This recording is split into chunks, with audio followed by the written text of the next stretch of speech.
Some of you may have heard that the Disney Corporation is responsible for at least one real live ghost town. Disney built the Treasure Island Resort in Baker's Bay in the Bahamas. It didn't start as a ghost town. Disney's cruise ships would actually stop at the resort and leave tourists there to relax in luxury. This is a fact. Look it up. Disney blew $30 million on the place. Yes, $30 million. Then they abandoned it. Disney blamed the shallow waters, too shallow for their ships to safely operate, and there was even blame cast on the workers, saying that since they were from the Bahamas, they were too lazy to work a regular schedule. That's where the factual nature of their story ends. It wasn't because of sand, and it obviously wasn't because foreigners were lazy. Well, both are convenient excuses. No, I sincerely doubt those reasons were legitimate. Why don't I buy the official story? Because of Mowgli's palace. Near the beachside city of Emerald Isle. In North Carolina, Disney began construction of Mowgli's palace in the late 1990s. The concept was a jungle-themed resort with a large, you guessed it, palace in the center of the whole thing. If you're unfamiliar with the character of Mowgli, then you might better remember the story of the Jungle Book. If you haven't seen it anywhere else, you'd know it as the Disney cartoon from decades past. Mowgli is an abandoned child in the jungle, essentially raised by animals and simultaneously threatened or pursued by other animals. Mowgli's palace was a controversial undertaking from the start. Disney bought up a ton of high-priced land for the project, and there was actually a scandal surrounding some of the purchases. The local government claimed eminent domain on people's homes, then turned around and sold the properties to Disney. At one point, a home that had just been constructed was immediately condemned with little to no explanation. The land grabbed by the government was supposedly for some fictional highway project. Knowing full well what was going on, people started calling it Mickey Mouse Highway. Then there was the concept art. A group of stuffed shirts from Disney Co. actually held a city meeting. They intended to sell everyone on how lucrative this project was going to be for everyone. When they showed the concept art, this gigantic Indian palace surrounded by jungle, staffed with men and women in loincloths and tribal gear, well, suffice to say, everyone flipped their shit. We're talking about a large Indian palace, jungle, and loincloths, not only in the center of a relatively wealthy area, but also a somewhat xenophobic area of the southern United States. It was a questionable mix at that point in history. One member of the crowd tried to storm the stage, but he was quickly subdued by security after he managed to break one of the presentation boards over his knee. Disney took that community and essentially broke it over its knee as well. The houses were razed, the land was cleared, and there wasn't a damn thing anyone could do or say about it. Local TV and newspapers were against the resort at the beginning, but some insane connection between Disney's media holdings and the local venues came into play, and their options turned on a dime. So anyway, Treasure Island, the Bahamas. Disney sunk those millions in and then split. Same thing happened with Mowgli's palace. Construction was complete. Visitors actually stayed at the resort. The surrounding communities were flooded with traffic and the usual annoyance associated with an influx of lost and irate tourists. Then it all just stopped. Disney shut it down and nobody knew what the hell to think. But they were pretty happy about it. Disney's losses was actually pretty hilarious, and wonderful to a large group of folks who didn't want to be in this in the first place. I honestly didn't give the place another thought since hearing it closed over a decade ago. I live maybe 4 hours from Emerald Isle, so really I only heard the rumblings and didn't experience any of it firsthand. Then I read this article from someone who had explored the Treasure Island Resort and posted a whole blog about all the crazy shit he found there. Stuff just left behind. Things smashed, defaced, probably ruined by the disgruntled former employees who had lost their jobs. Hell, the locals from all around probably had a hand in wrecking that place. People just felt angry about Treasure Island as folks here did about Mowgli's palace.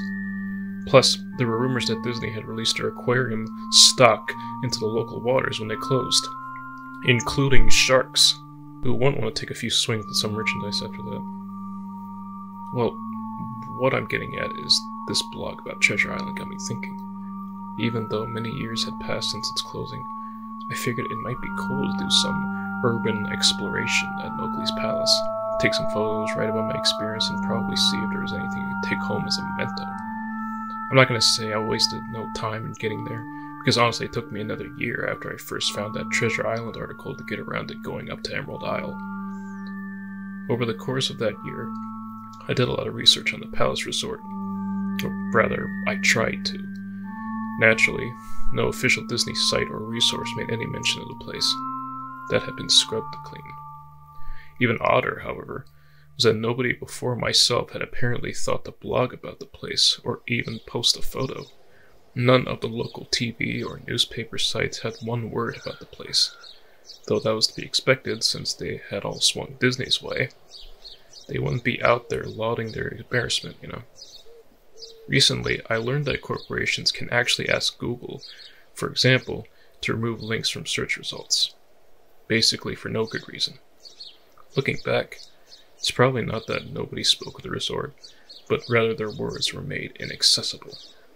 So in the end, I could barely find the place. All I had to go on was an old-as-hell map I'd received in the mail back in the 90s. It was a promotional item sent out to people who had recently been to Disney World, and I guess since I had been there in the late 80s, that was recent. I didn't really intend to hang on to it. It just got shoved in with my books and comics from my childhood. I'd only remembered it months into my research, and even then it took me another few weeks to locate the storage bin my parents had shoved it all into. But I did find it. Locals were no help, as most were transplants who had moved to the beach in recent years, or old residents who just sneered at me and made rude gestures the second I managed to say, "Where would I find Mowgli's?" The drive took me through an inordinarily long corridor of overgrowth. Tropical plants that had run rampant and overpopulated the area mixed with the native species of flora that actually belonged there and had tried to reclaim the land. I was in awe when I reached the front gates of the resort. Tremendous, monolithic wooden gates, whose supports to either side looked like they must have been cut out from giant sequoias. The gate itself had been gouged in several places by woodpeckers and eaten away at the base by burrowing insects. Hanging on the gate was a sheet of metal, some random scrap with hand-painted letters scrawled in black. Abandoned by Disney. Clearly the handiwork of some past local or an employee who wanted to make some small protest. The gates were open enough to walk through, but not drive, so grabbing my digital camera and the map, whose flip side showed the layout of the resort, I set off on foot. The inner grounds of the place were just as overgrown as the entryway. Palm trees stood unattended, and ragged among piles of their own coconuts. Banana plants similarly stood in their own stinking, bug-riddled refuse. There was this sort of clash between order and chaos, as clearly planted rows of perennial flowers mixed with obnoxious tall weeds and stinking blackened mushrooms. All that remained of any outdoor structures were broken, rotting wood and various charred bits of unidentifiable material. What was most likely an information booth or an outdoor bar was now simply a pile of assorted debris chopped up by past vandalism and ravaged by weather. The most interesting thing on the grounds was a statue of Baloo, the friendly bear from the Jungle Book, which stood in a sort of courtyard in front of the main building. He was frozen in a jovial wave toward no one, staring into empty space with a silly, toothy grin as bird shit covered whole swaths of his fur, and vines ensnared his platform. I approached the main building, the palace, only to find the outside of the building covered in graffiti, where the original paint hadn't peeled and chipped away. The front doors were just open. They had been taken off their hinges and were stolen. Above the front doors, or the gaping maw where they had been, someone had once again painted, "Abandoned by Disney." I wish I could tell you about all the awesome stuff I saw inside the palace. Forgotten statues, abandoned cash registers, a full-fledged secret society of homeless bums, but no. The inside of the building was so stark, so bare, that I actually think people had stolen the molding off the walls. Anything that was too big to steal, counters, desks, giant fake trees. They were all resting amid this empty echo chamber that amplified my every step like a slow rat-a-tat of a machine gun. I checked the floor plan and headed to all the locations that might seem in any way interesting. The kitchen was, as you'd imagine, an industrial food prep area with all the appliances in space, no expenses spared. Every glass surface was broken, every door knocked off its hinges, every metal surface kicked and dented. The entire place smelled like very old piss. The huge freezer, not even remotely cool now, had row upon row of empty shelf space. Hooks hung from the ceiling, probably for hanging cuts of meat, and as I stood inside for a moment, I noticed they were swinging. Each hook swung in a random direction, but their movements were so slow and small that it was almost impossible to see. I figured it had been caused by my footsteps, so I stopped one from swinging by clutching it in my fist and carefully letting it go. But within seconds, it started to swing once more. The public bathrooms were in much the same state as the rest of the place. Just like the Treasure Island resort, someone had methodically smashed each porcelain commode with coconuts and other implements. There was about a half-inch of rancid, stinking, stagnant water on the floor, so I didn't stay in there for very long. What's odd is that the toilets and the sinks and the bidets in the ladies' room, yes, I went there, all dripped, leaked, or just ran freely. It seemed to me that they should have shut the water off long ago. There were plenty of rooms in the resort, but naturally I didn't have time to look through them all.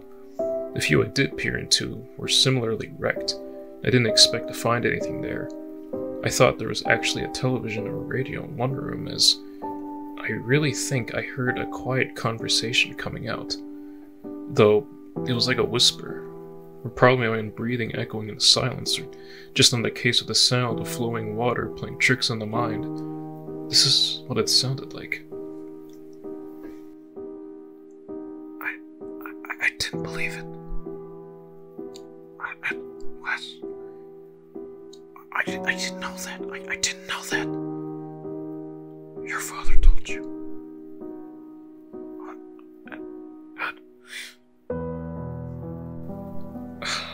I know, that sounds ridiculous, but I'm just telling you what I experienced. Why I thought there might have been something running in that room, or worse, some vagrants who had holed up there and probably would have knifed me. At the front doors of the palace again, I figured I hadn't found anything of note and had wasted the trip up. As I looked out the door, I noticed something interesting in the courtyard that I had apparently missed. Something that would give me at least one thing to show for all my trouble, even if it was just a photograph.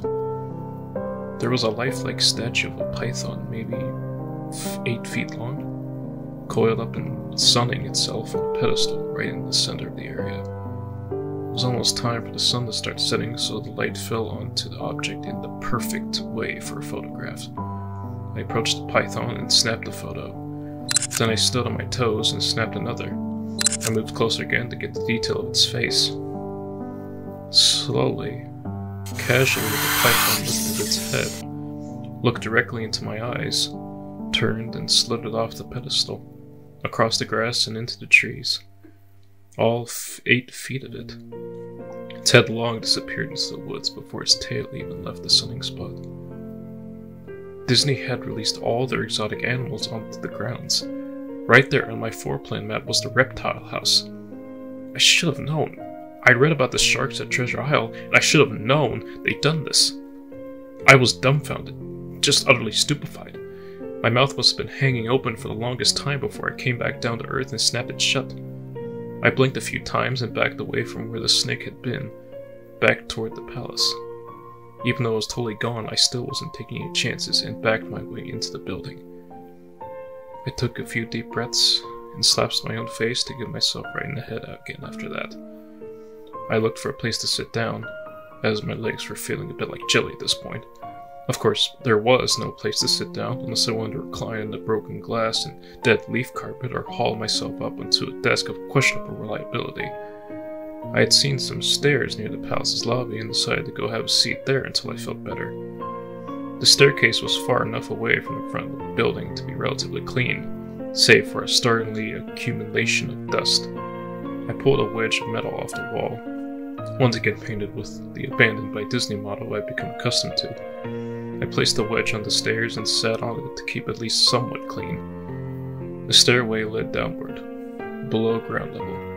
Using my camera flash as a sort of improvised flashlight, I could see that the staircase ended in a metal mesh door with a padlock.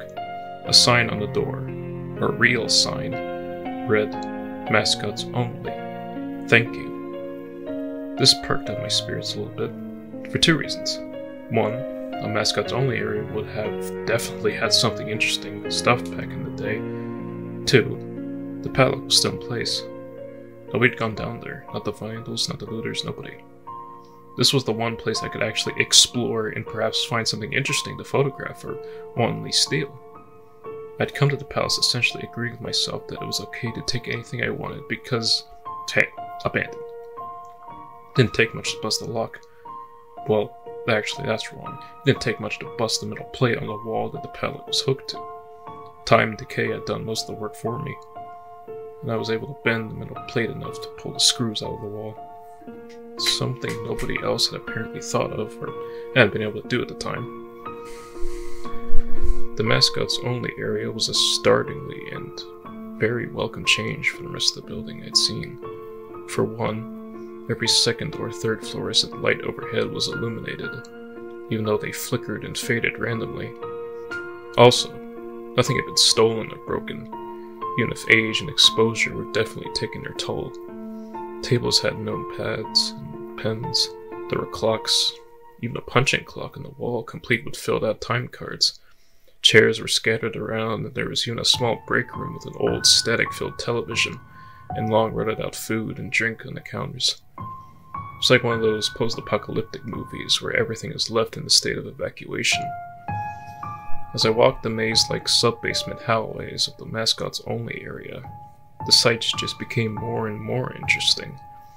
As I went further, desks and tables were knocked over, paper scattered and almost melded with the damp floor.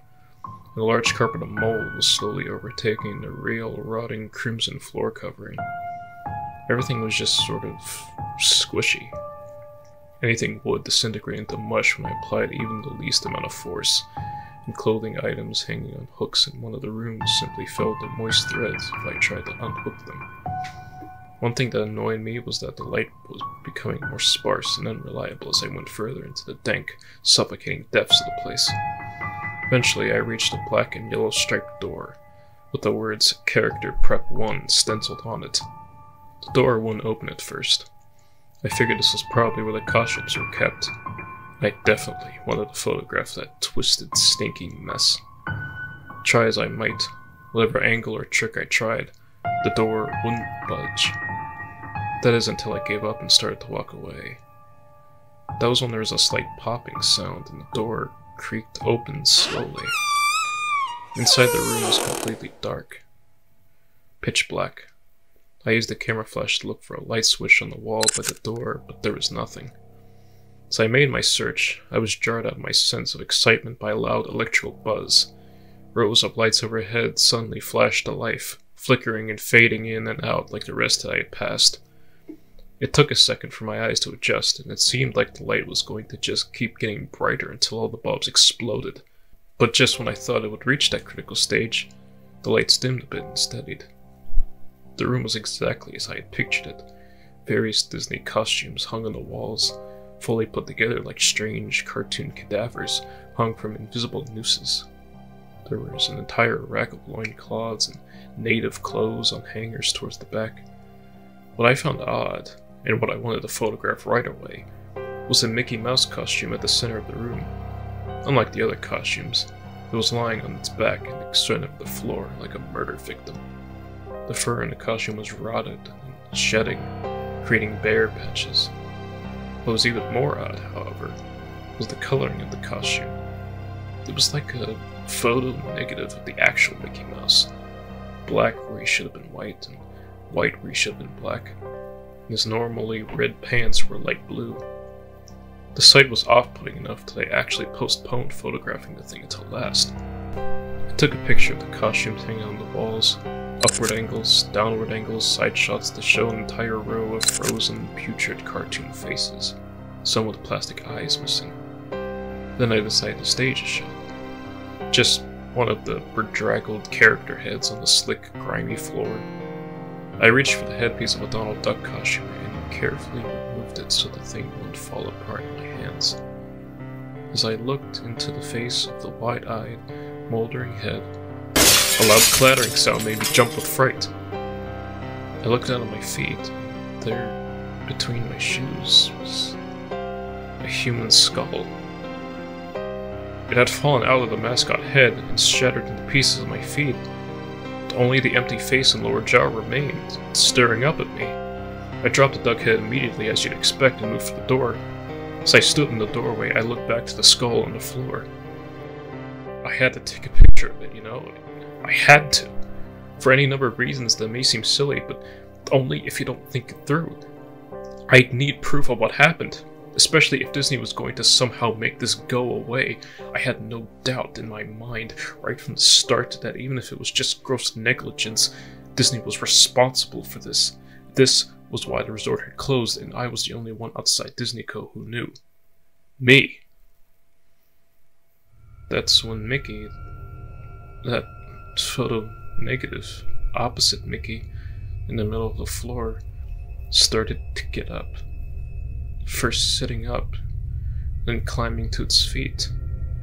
The Mickey Mouse costume, or whoever was inside of it, stood there at the center of the room, its fake face just staring directly at me as I mumbled, no, no, no, no, no, no, no, no, no, no, over and over and over, with shaking hands, a violently thrashing heart, and legs that had once again turned to jelly. I managed to lift the camera and aim it at the opposite creature, now quietly sizing me up, head tilted.